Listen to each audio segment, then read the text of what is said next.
રાહુલભાઈ, તમે તો શું પણ દુનિયાની કોઈ તાકાત નરેન્દ્ર મોદીને હટાવી શકે તેમ નથી और ये सच्चाई है। નમસ્કાર દર્શક મિત્રો, ગુજરાત વંદનમાં આપ સૌનું સ્વાગત છે। દુનિયાની ભવિષ્યવાણી કરનાર બાબા વેંગાને પણ નવાઈ લાગી કે ભવિષ્યવાણી કરું તો હું કરું, રાહુલ ગાંધી કઈ રીતે કરી શકે અને તે પણ ભારતના વડાપ્રધાન મોદી અંગે? ના ના ના, આ નહીં ચાલે એમ કહીને બાબા વેંગાએ રાહુલની આગાહી વાંચી, જેમાં રાહુલ ગાંધીએ કોંગ્રેસની એક બેઠકમાં એવી રાજકીય ભવિષ્યવાણી કરી કે ભારતના લોકોના રોષ અને આર્થિક સંકટોને જોતા પીએમ મોદી એક વર્ષ પછી પદ પર નહીં હોય। રાહુલની ભવિષ્યવાણી પર બાબા વેંગા ખડખડાટ હસે છે। જો કે પીએમ મોદી વિશેની આવી આડી અને અવળી ભવિષ્યવાણીને લઈને ભાજપના પિયુષ ગોયલે ગોળ ગોળ બોલવાને બદલે સીધે સીધા રાહુલ બાબાને આડે હાથ લઈને વળતો પ્રહાર કર્યો છે કે રાહુલ ગાંધી દેશમાં અરાજકતા અને અસ્થિરતા પેદા કરીને ગેરકાયદે રીતે મોદી સરકારને અસ્થિર એટલે કે ઉથલાવવા માંગે છે। રાહુલ ભારત વિરોધી જૂથો સાથે મળીને ષડયંત્ર રચી રહ્યા છે, પણ રાહુલ મોદીને હટાવવામાં સફળ નહીં થાય। રાજકીય બાબતોના અભ્યાસુઓએ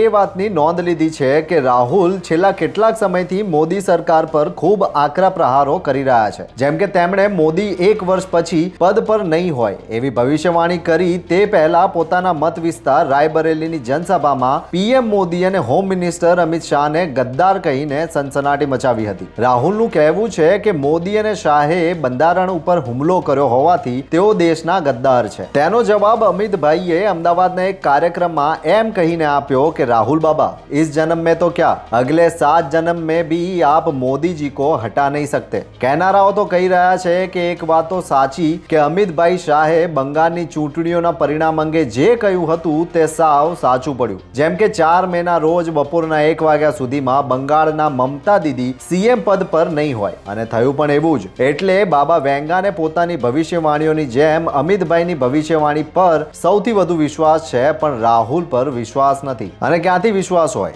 રાહુલ અમિતભાઈની સામે રાજનીતિ કે मैदान का अभी तो कच्चा खिलाड़ी है। રાહુલે હજુ વધારે અનુભવ લેવા વધુ એક ભારત યાત્રા યોજવી જોઈએ અને આ વખતે કન્યાકુમારીને બદલે કાશ્મીરથી કન્યાકુમારીની યોજે તો કઈ મેળ પડે તો પડે, નહીતર ભારતને વધુ નજીકથી જોવાનો વધુ એક મેળ તો પડશે જ। રાહુલભાઈ, નરેન્દ્રભાઈને તમે તો શું પણ દુનિયાની કોઈ તાકાત હટાવી શકે તેમ નથી, કેમ કે સરફરોશી की तमन्ना अब मोदी के दिल में है, देखना है जोर कितना बाजुए राहुल में है। તમે સાંભળ્યું જ હશે કે દુનિયાના જગત જમાદાર ટ્રમ્પે એમ કહ્યું કે મોદી મારા એક સારા મિત્ર છે અને તેઓ મોદીના ફેન છે, મોદી ગમે ત્યારે તેમને ફોન કરી શકે છે। જોયું ને રાહુલભાઈ, ટ્રમ્પ જેવા ટ્રમ્પ ભારતના સૌથી વધુ લોકપ્રિય વડાપ્રધાનના ફેન હોય તો પછી તેમને કોણ ઉથલાવી શકે? એટલે એક વર્ષ પછી મોદી પદ પર નહીં હોય અને આમ થઈ જશે અને તેમ થઈ જશે એમ કહેવાને બદલે નોંધી લો કે 2047 સુધી મોદી વડાપ્રધાન પદે રહેશે।